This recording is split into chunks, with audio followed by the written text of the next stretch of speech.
Hey, what's up guys, Rev here. Today we have quite the intriguing little tale to go over. A story as old as time, a story about merch cafes, tax evasion, and anime adaptations. Quite frankly, this story reads like an isekai title.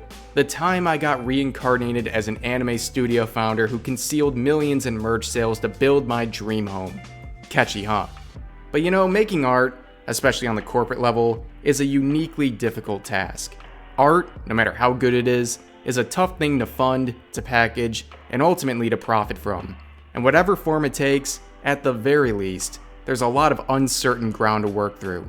Producing anime definitely fits this mold. I mean, honestly, it would probably be a lot less complicated to manufacture butt plugs than to produce anime.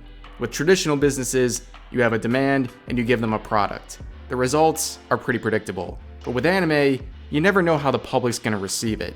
And sometimes, this uncertainty requires a lot of risk. Those in charge might have to cut some corners, or maybe even do some questionable things to make it all work. If these acts are committed with sincerity in the name of making good art, I think a lot of people can respect that. However, today is not one of those cases. The pursuit of making good art was just a cover-up for more selfish actions. Prosecutors pursue 40 million yen in fines for the anime studio Unfaughtable and 20-month prison sentence for its founder for tax evasion. So for those who don't know, this is the studio behind the anime adaptations of big names including Demon Slayer, the Fate series, God Eater, and more. And as you'll see in this video, this whole situation is a complete mess, and it reads like a crime drama. So the final trial for Ufotable and its founder just completed with the final verdict coming down in roughly a month. Both the studio and its founder were charged with tax evasion. And although there's a lot of conflicting reports about the exact number in question, the consensus seems to be somewhere around 441 million yen, or roughly $4 million, was evaded in total. These sums coming from the evasion of both corporate taxes and consumption taxes by its founder. Now I'm gonna sound like a jailhouse lawyer here, but it doesn't look good when its founder changed his story at pretty much every stage of litigation, beginning with outright denial, then partial admission, and then admitting it was all for a good purpose. In fact, its founder stated, "If you try to make a good work, you'll be in the red. It's not for your own self-interest," in defense of his charges.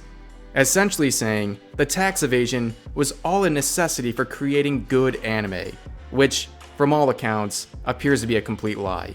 What really happened was that its founder was actively concealing profits from the company's merch cafes located throughout Japan.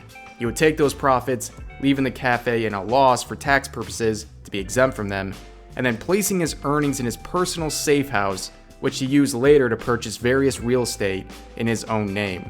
All of this was, of course, the product of a sophisticated and well-calculated scheme, which all came unraveled, leading to the founders and the studio's prosecution.